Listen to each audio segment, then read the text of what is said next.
Dan menjelang hari bersejarah esok juga, ketibaan vaksin itu dianggap satu sinar baru buat negara. Apatah lagi lebih setahun bergelut dengan virus itu, diharap kehidupan dapat kembali seperti biasa. Walaupun pada hakikatnya, amalan norma baharu perlu menjadi sebahagian daripada cara hidup kini. Laporannya bersama Sarah Abdullah. Rata-rata orang awam yang ditemui bersetuju sepenuhnya untuk menerima vaksin dan melihatnya sebagai satu cara yang berkesan dan perlu dilakukan. Lebih-lebih lagi dalam situasi negara yang terus mencatat kes positif harian 4 angka. Saya setuju 100%. Sebab dari ulama, daripada ulama pun dah setuju yang itu harus kan. Dia dah berubah. Mungkin pada asalnya dia tak berapa, ada yang tak kena kan, tapi apabila berubah dah, dia sudah jadi hukum harus. Jadi saya terima lah. Saya terima itu. So kita mesti lebih detail lah, dengan teliti lah dan transparan supaya orang awam tahu kan. Sebab di kalangan kita ada yang takut. Mungkin orang yang tua pun dia pun takut sama ada selamat untuk dia kan. Yang muda mungkin tak kisah kan, sebab dia rasa imun sistem dia bagus.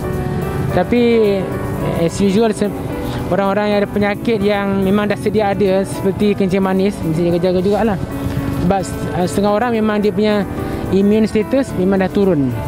Ada juga yang mempunyai kesedaran tinggi mengenai penggunaan vaksin. Mereka percaya ia bukan sahaja perlu dilakukan untuk melindungi diri sendiri, tetapi juga ahli keluarga, terutamanya golongan berisiko tinggi. Bagi kepercayaan kepada pihak KKM dan mereka yang terlibat dengan penghasilan vaksin ini, sebab kita semua tahu mereka dah cuba yang terbaik.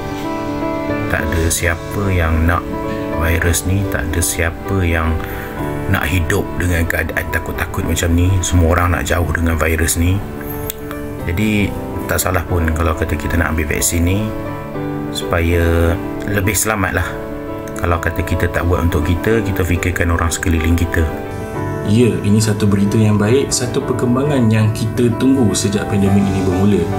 Dengan kehadiran vaksin, kadar kebolehjangkitan penyakit ini akan berkurang, insya-Allah. Jadi kepada mereka yang masih ragu, ketahuilah di luar sana negara-negara yang telah memulakan vaksin telah menunjukkan kesan penurunan kadar bolehjangkitan dan kes mereka ada bukti yang nombor menurun.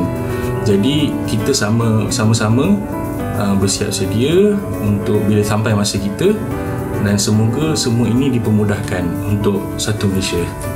Bagi pengamal perubatan, bermulanya program imunisasi secara besar-besaran itu juga bermakna pandemik itu kini dapat dikawal. Jadi nasihat saya kepada rakyat di luar sana yang masih ragu-ragu, yang masih gelisar dengan vaksin COVID-19, sabar sedikit sahaja lagi. Kamu bakal melihat pengalaman kami sendiri, doktor-doktor petugas kesihatan yang akan mengambil vaksin ini di Malaysia sendiri dan memberikan kamu feedback serta testimoni live di Malaysia sendiri. Doakan semoga urusan semua rakyat Malaysia dipermudahkan dan semoga program vaksinasi COVID-19 ini dipermudahkan untuk negara kita, dan semoga kita menjadi antara negara yang mempunyai herd immunity tertinggi dalam memerangi jangkitan COVID-19. Perdana Menteri Tan Sri Muhyiddin Yassin sendiri akan menerima suntikan pertama bersama petugas barisan hadapan. Seperti yang kita tahu, penghantaran pertama lebih 300,000 dos vaksin jangka tiba di Kelais esok pagi.